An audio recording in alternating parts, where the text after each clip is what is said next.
Vítám vás u speciálního dílu Volby 2010. Jak jistě všichni víte, letos se měli na středních školách u studentů ve věku 15 až 18 let uskutečnit studentské volby. Tento projekt však byl kvůli několika poslancům ze strany ČSSD stornován a nakonec se neuskutečnil. Naše škola, Gymnázium Třebíč, také patří mezi školy, které z projektu vycouvaly. Hlavní studentské studio Univerzal se však rozhodlo zjistit, jak by volby dopadly.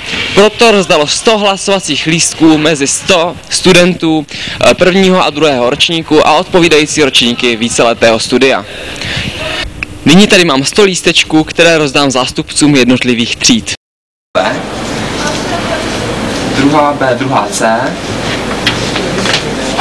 prosím, druhá A, první C,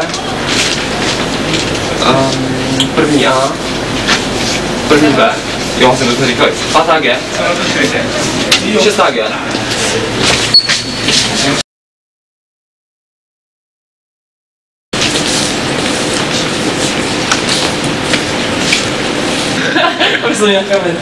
O, dělníci opět. Počkej, kde to bude? No. Ne, to jsou Piráti. A ano, už tu máme volební výsledky. Volební účast byla 89%.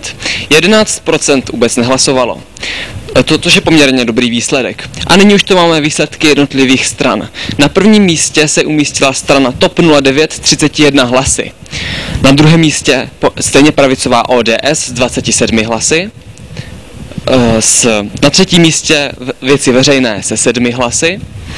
Na čtvrtém místě se současně umístila sociální demokracie a dělnická strana sociální spravedlnosti s 5 hlasy. Každá z 5 hlasy.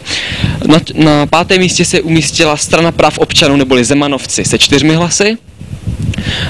Ostatní strany měly potom 4 hlasy a jinak ještě takové ty menší strany, to byly jako strana zelených měla 2 hlasy, Česká pirátská strana také 2 hlasy a na 7. místě potom byla KDU ČSL s 1 hlasem a komunisté také s 1 hlasem.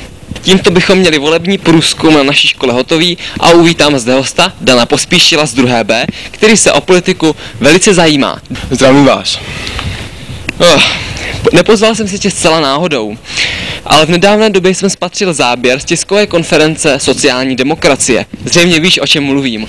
Ano, bohužel vím, prostě sociální demokraté se snaží pospínit modrý tým a nejen modrý tým, ale i ODS.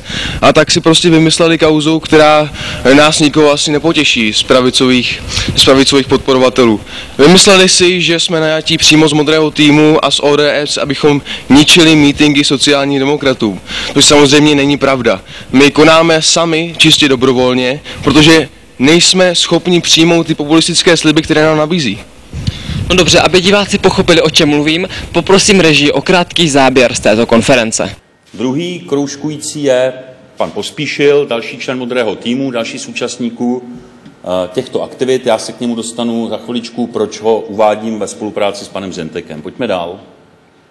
Vidíte vlevo dole Mirka Topolánka s Davidem Zentekem na volební kampani, na tiskové konferenci Občanské demokratické strany.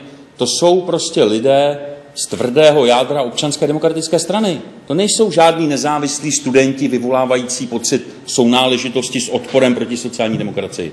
To jsou účastníci, nebo to je volební tým Občanské demokratické strany. Když se podíváte na Davida Zenteka, který se mítinku účastnil, vedle ho vidíte opět s panem Pospíšilem. Když se podíváte na pana Pospíšila, důkazy, které jste chtěli, podívejte se na jejich facebookové stránky, je to tam strašně jednoduché. Pojďme na mítink sociální demokracie. Pojďme, vezměte si transparenty s pádnými argumenty. Vybavte se, tady vidíte kopii jeho facebookové stránky. Tam se ti lidé svolávají, ať už pod heslem Modrý tým, nebo na Facebooku jako nezávislí studenti.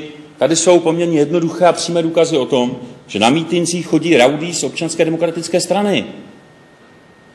Pojďme dál.